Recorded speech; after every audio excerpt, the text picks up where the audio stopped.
আজকের ব্লগটাকে মিস করবেন না। আজকে পয়লা মাঘে গৃহপ্রবেশের দিদিভাইয়ের বাড়িতে আজকে গৃহপ্রবেশের পুজো হলো পয়লা মাঘে বৃহস্পতিবার। খুব ভালো দিন, দেখুন কি সুন্দরভাবে গৃহপ্রবেশের পুজোটা।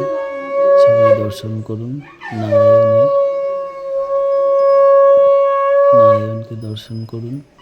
ওইদিকে মা চণ্ডীর ঘট, এই যে দেখুন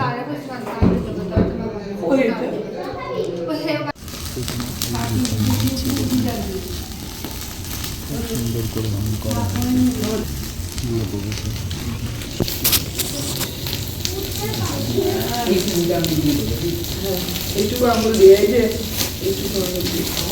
রাধা গোবিন্দ ভগবান শালগ্রাম শিলায় ওম নমো হ্রিং চণ্ডিকায় স্বাহা, ওম হ্রিং চণ্ডিকায় স্বাহা, ওম হ্রিং চণ্ডিকায় স্বাহা, ওম হ্রিং চণ্ডিকায় স্বাহা, ওম হ্রিং চণ্ডিকায় স্বাহা।